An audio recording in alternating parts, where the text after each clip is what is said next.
Yeah, thank you very much for the introduction. And I'm glad that I can talk today about an economist's view on profit, and hope that this PILS lecture will help the interdisciplinary understanding on what economists do. So what you hopefully learned today are four things: that economics is not business, and actually economists are not really good accountants. For an economist, technology is actually a mathematical function that they use in their analysis. And you will also learn that maximizing yield does not mean maximizing profit.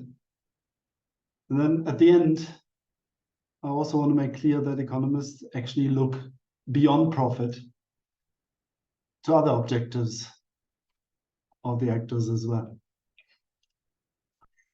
Let's start with the definition of profit. So we have typically the symbol we like to use is pi.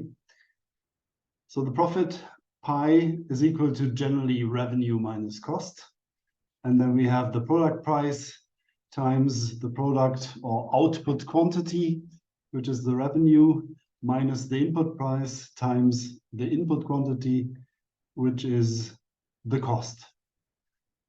Well, for most production activities, well, actually all of them, we not only have one input, but actually multiple inputs. So always the relevance of the summation sign here over all inputs, J. And then we get to a little more realistic profit definition. But if we look at the farm, then actually also the output side is typically multiple. Farmers decide to allocate their land to many crops, but we're going to leave this complication out here to keep things simple. So accounting would be now use this equation and see what came out of a certain production activity. So here you see the corn budget in 2023 from southern Minnesota, and the top part is the revenue per acre, where the yield is multiplied by the price to get the total revenue per acre. And then on the cost side, you distinguish between direct expenses that are directly related to that specific corn production activity, seed fertilizers, crop chemicals, the insurance of that crop. And then you have overhead expenses, which is sort of the share of other things that are needed for the farm production. So the share in this production activity of labor, machinery, farm insurance, utilities, and so on. And down here, you can actually then get the sum of it all, and you get the net return per acre without including subsidies, or here the net return with government payments if you take them into account in addition. But as I said, economists are really not accountants, so doing these crop budgets is not one of our main activities. Economists like to look at the decision behavior and trying to analyze, explain how actors decide. So in the context of our profit equation, that means the input quantity is xj, and depending on it, the output quantity q are considered as decision variables. So questions we could ask is, how much fertilizer, say that's x1, should I use to maximize profit? So that's a typical business management question, where one would consult a business what to do, given the objective of profit maximization.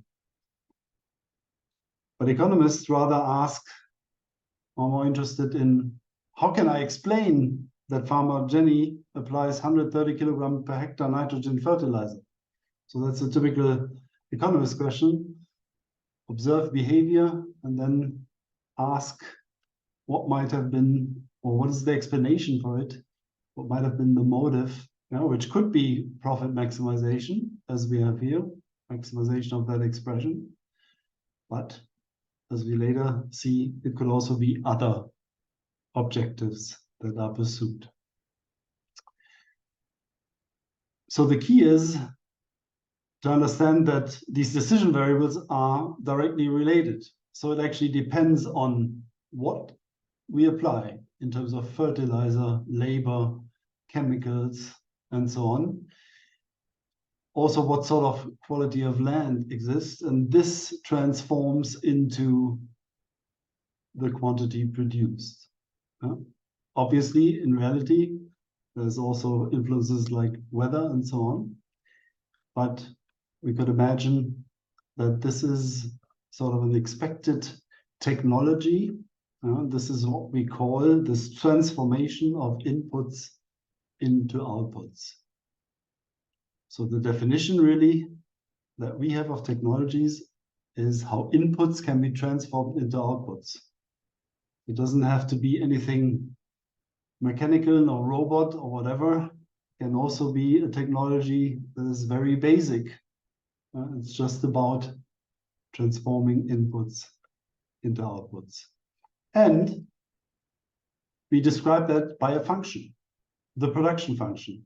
So that tells us how the different input quantities are transformed into the output quantity.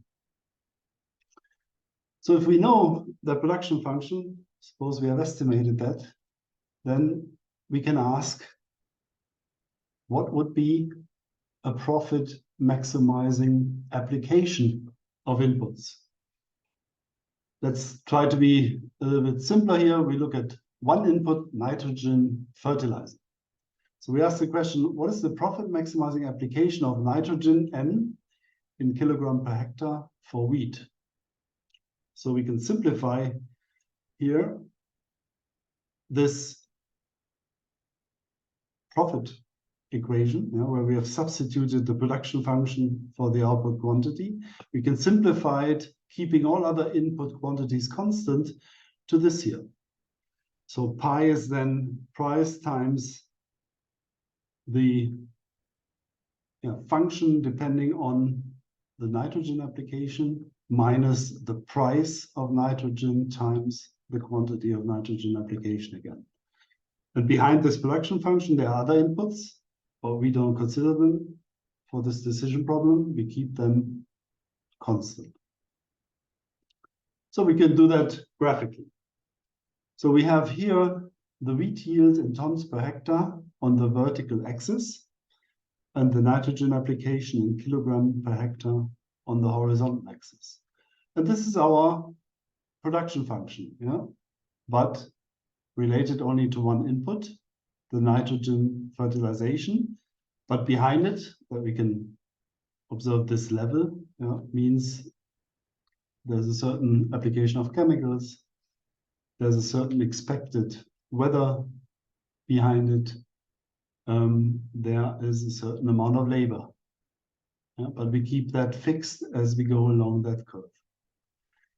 So given that, we can quickly see that at the maximum, the derivative of that production function must be equal to 0. So that's the maximum yield that we can obtain and derive then the nitrogen application rate at that maximum yield. But as we can now quickly see, the profit max looks a little bit different. So the maximum profit requires that the derivative of the profit function with respect to our decision variable, the nitrogen application rate, is price times the derivative of the production function with respect to nitrogen minus Wn. If you go back to the last slide, then we had the original profit equation, take the derivative with respect to n, then we get this here, and we set it equal to 0. You rearrange a little bit, then we see that profit max requires that the derivative of the production function is equal to the ratio of nitrogen price over product price. So here we have an example. Here we have then a slope that could be the nitrogen price over the product price. Obviously, if the nitrogen price goes up, then this gets steeper and we would move down here. If the product price goes up, then this goes flatter and we would move towards maximum yield. Yeah, but here at this point, where we are tangent, this is where profit maximum is achieved.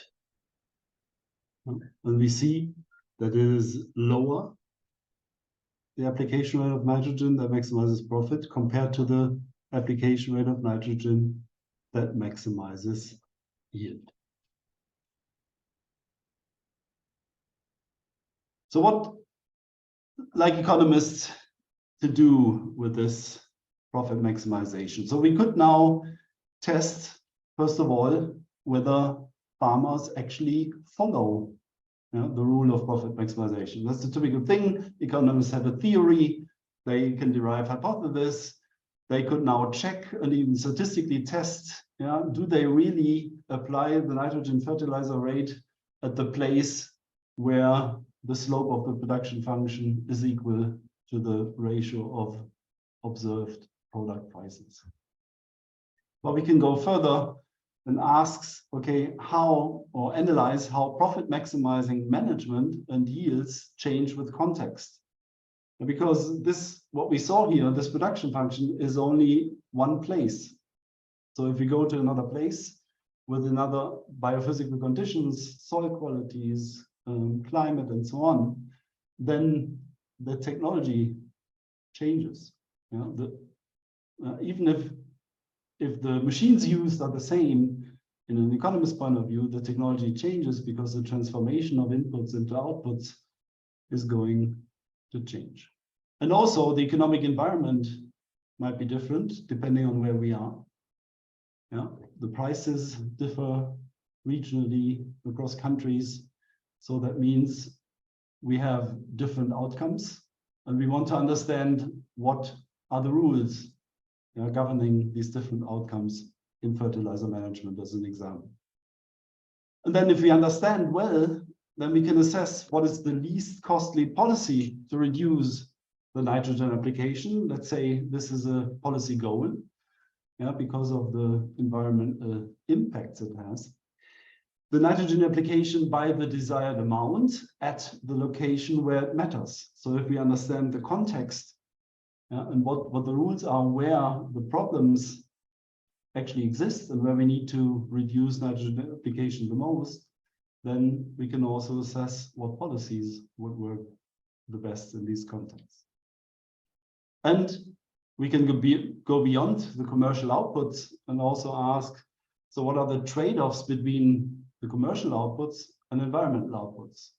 For that, we would need to make the production function a little more complicated and think about what environmental outputs is associated with the use of certain inputs. And then we can see how the commercial outputs, the things that are sold, trade off with those others.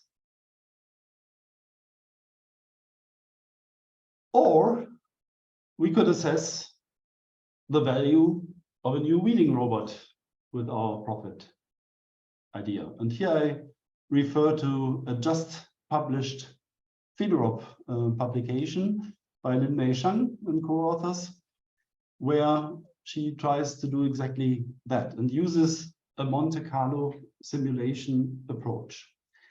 So she varies the robot and context characteristics within plausible ranges. So the area capacity of the robot, the setup time needed before it operates, the weeding efficiency, how much of the weeds, how many of the weeds, or what share of the weeds are eliminated, the supervision time. So this is already sort of a policy implication here. Do you need to supervise the robot or not, and for how long?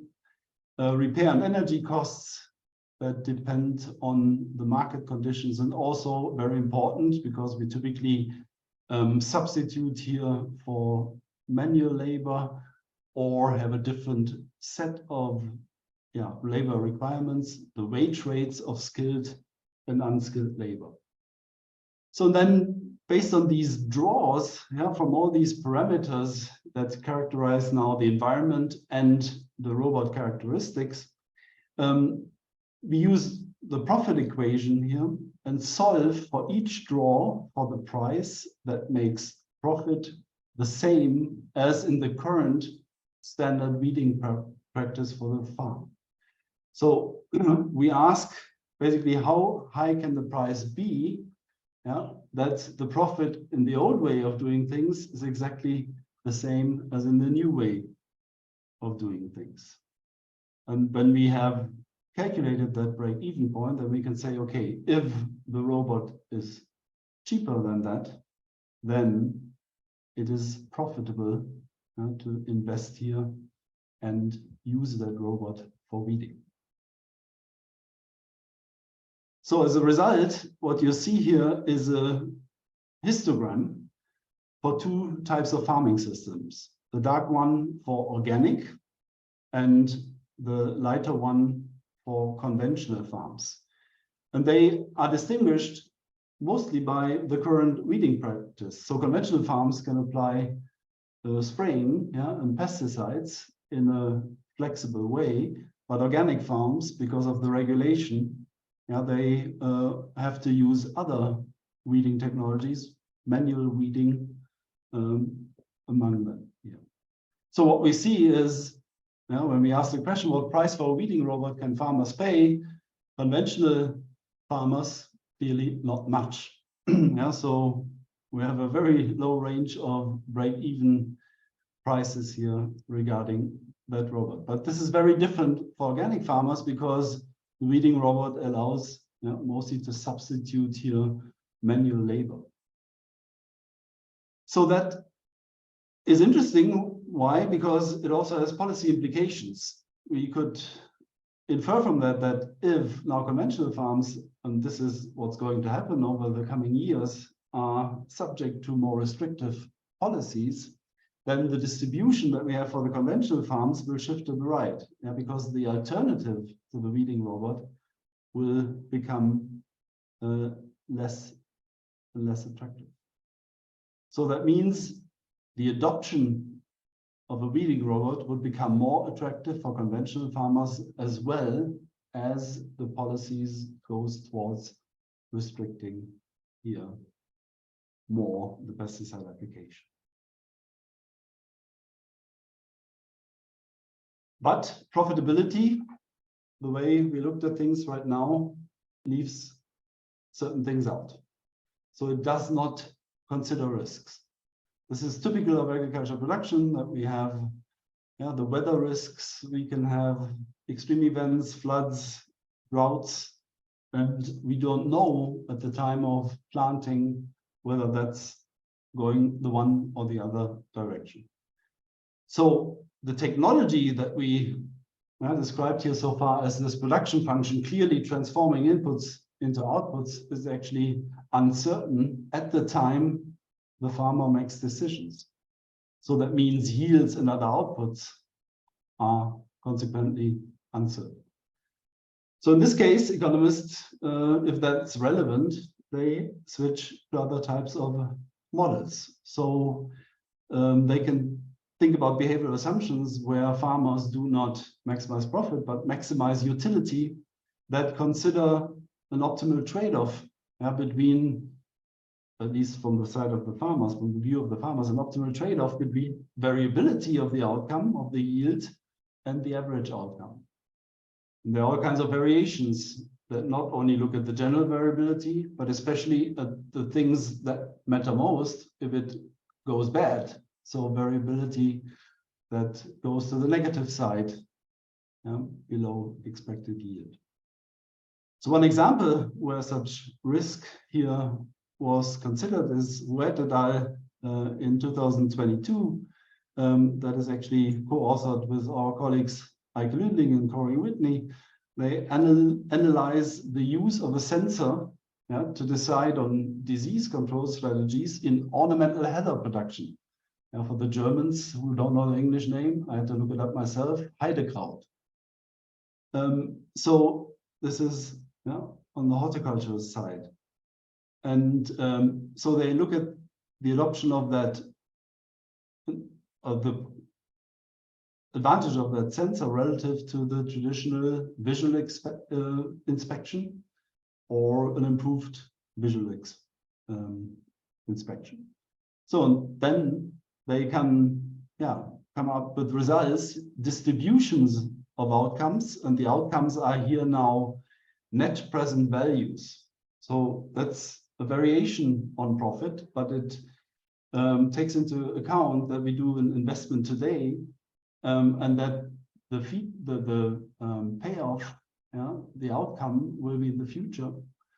And it takes into account discounting that future outcomes are not as valuable as current outcomes or current costs, and also takes into account the uncertainty, yeah, regarding the yields, the output that is associated with different states of nature. So, and you see here that in this case, not very favorable for our digital technology, we have much more negative deviations, yeah, from the current practices than just doing more visual inspection. So something here is not, yeah, quite good with the sensor technology. That has to do with the labor involved, with other inputs needed here for running this approach, and also with the investment costs that are needed to actually make this running. And there's more. Risk, we just talked about, but and it's clear now that profitability and risk, yeah, depends on the context, on the socio-economic conditions, on farm characteristics, the soil, biophysical parameters. And Jan Börner, actually in his PILS lecture in November, talked more about that, on the relevance of context in our analysis. But even if new production approaches are superior in terms of profit and risk assessment, farmers might still not be willing to adopt it. Yeah? There are other things that come into play here. What does the neighbor say? Yeah? There are norms that might exist that people follow. Or they don't like that they cannot control what the machine does in the way they want to control and understand what's going on. And other behavioral factors that matter. So economists do consider such factors in modern behavioral economics. And this is where economics also works with psychology, uses a lot of concepts from psychology. And whenever we want to look at what is really the heterogeneity in responses and behavior between individual and between different contexts, then this behavioral economics is currently sort of the modern approach that allows things to do and to analyze which a pure profit assessment cannot. All right, and with this, I'm at the end of the talk in exactly 25 minutes. I'm surprised. Thank you very much for your attention and looking forward to questions.